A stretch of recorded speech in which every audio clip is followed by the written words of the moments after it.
सध्या मालेगाव कोर्टाच्या बाहेर एक प्रकारे गोंधळ उडालेला आहे।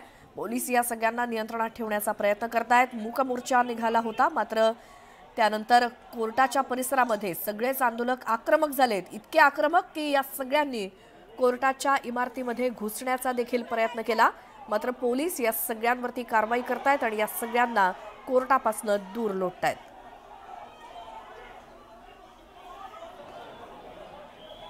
कोर्टाच्या आवारातनं या सर्व आंदोलनकर्त्यांना बाहेर काढलं जातंय। सगळी पळापळ, एकच गोंधळ उडालेला आहे। तर 3 वर्षांच्या चिमुकलीवरील अत्याचाराच्या घटनेमुळे अख्खा देश हादरलाय। अशा घटना घडू नयेत आणि गुन्हेगारांच्या मनात कायद्याची जरब बसावी यासाठी शक्ती कायदा आणला गेला होता, मात्र मागील 5 वर्षांपासून या कायद्याची अंमलबजावणीच होत नाहीये। यासाठी जबाबदार कोण आहे? त्यामुळे शक्ती कायदा आला तर महिलांना अधिक सुरक्षित वाटेल का?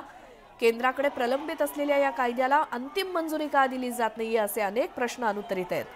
तर या शक्ती कायद्याच्या अंमलबजावणीसाठी विलंब होत असल्यामुळे तरुणींना काय वाटतंय याबाबत त्यांच्याकडनं जाणून घेतले आमचे प्रतिनिधी गोविंद वाकडे यांनी।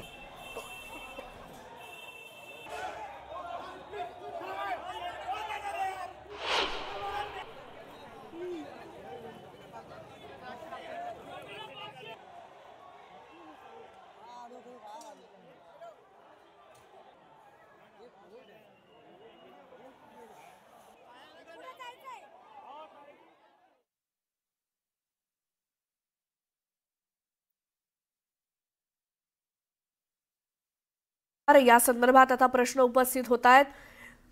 महिलांच्या सुरक्षेसाठी आणि गुन्हेगारांवरती जरब बसावी यासाठी शक्ती कायदा आणला गेला, मात्र मागच्या 5 वर्षांपासून या कायद्याची अंमलबजावणी काही होत नाहीये। आणि यासाठी नेमकं जबाबदार कोण किंवा या शक्ती कायद्याच्या अंमलबजावणीसाठी जो उशीर होतोय त्या संदर्भात नेमकं काय? त्यामुळे नुकसान होतंय का? ही गुन्हेगारी अशीच वाढत जाणार का? यांच्यावरती जरब कसा बसणार?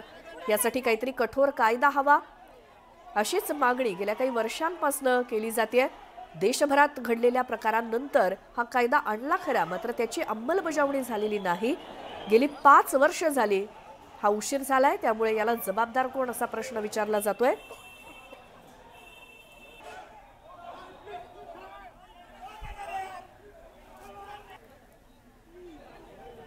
त्यामुळे महिला सुरक्षित कधी असाच प्रश्न विचारला जातोय।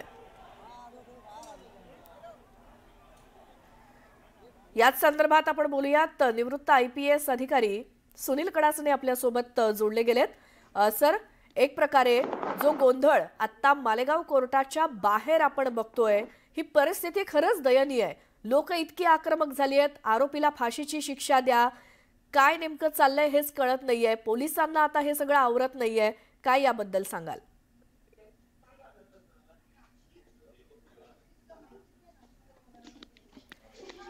सुनील सर, आवाज येतोय तुम्हाला? निवृत्त IPS अधिकारी सुनील कडासने आपल्यासोबत फोन लाईन वरती जोडले गेलेत। सर, तुम्हाला आवाज येतोय? मालेगाव मध्ये हा सगळा गोंधळ उडालाय, याचं कारण म्हणजे हा प्रक्षोभ आहे जनतेचा, हा संताप आहे घडलेल्या गुन्ह्यासंदर्भात आणि या मुलीला न्याय मिळावा, आरोपीला कडक शिक्षा व्हावी यासाठी हे आंदोलन करण्यात आलं होतं। मात्र हे मूक आंदोलन होतं, मात्र त्याचं रूपांतरण हे असं आक्रमक आंदोलनामध्ये झालं। मुख्यद्वार तोडण्याचा प्रयत्न केलेला आहे। माझ्यासोबत बोलण्यासाठी काही वकील आहेत, त्यांच्याकडून त्यांच्या भावना जाणून घ्या। सर, काय म्हणाल का? ही जी आज घटना घडलेली आहे, जमाव आत घुसला, कोर्टाचा दरवाजा तोडण्याचा प्रयत्न केला, काय म्हणाल याविषयी? निश्चितच जमावाचा आक्रोश आपण समजू शकतो। अतिशय निर्दय आणि दुर्दैव अशा प्रकारची घटना घडलेली आहे, परंतु न्यायदेवतेवर आपण विश्वास ठेवा, कोणत्याही प्रकारे अफवांवर विश्वास ठेवू नका। मालेगाव वकील संघाने यापूर्वीच अशा प्रकारचा निर्णय घेऊन अपराधाला कोणत्याही प्रकारे अभय मिळणार नाही अशाच प्रकारची भूमिका घेतलेली आहे। या उलट मालेगाव वकील संघाने पीडितेच्या बाजूने, पीडितेला न्याय मिळावा म्हणून स्वतःहून आम्ही ज्येष्ठ विधिज्ञांची नेमणूक करून त्या ठिकाणी ज्येष्ठ विधिज्ञांनी देखील आरोपीला पोलीस कस्टडी मिळावी म्हणून काल प्रयत्न केलेले होते। मालेगाव वकील संघ नेहमीच पीडितेच्या बाजूने उभा आहे। झालेली घटना अतिशय निंदनीय आहे, तरी आपण घटनेवर आणि न्यायदेवतेवर विश्वास ठेवा। अपराधाला कोणत्याही प्रकारे अभय मिळणार नाही अशाच प्रकारे या ठिकाणी कार्यप्रणाली राबवण्यात आलेली आहे।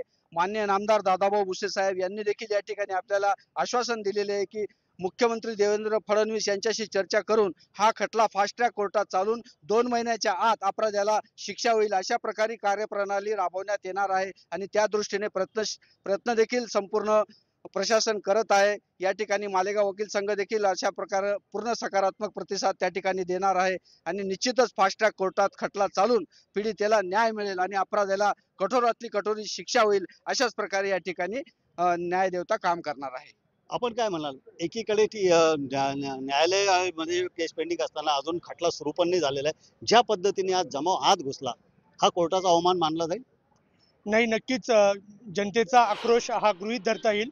मात्र ज्याप्रमाणे एका दिवसात नोटबंदी होऊ शकते, एका दिवसात लॉकडाऊन होऊ शकतं, एका रात्रीत मुख्यमंत्री बसू शकतो, तर नक्कीच अशा पद्धतीच्या कायद्यांना तिलांजली देऊन महिलांच्या सुरक्षेसाठी हा देश छत्रपती शिवरायांचा देश आहे, हा देश प्रभू श्रीरामचंद्रांचा देश आहे, लंका जाळणारा देश आहे, औरंग्याचा खात्मा करणारा देश आहे। अशा देशामध्ये जर अशी पद्धत होत असेल, महाभारत करणारा हा देश आहे आणि जर यात आपल्या स्त्रिया सुरक्षित नसतील तर नक्कीच हे निषेधार्ह कायदे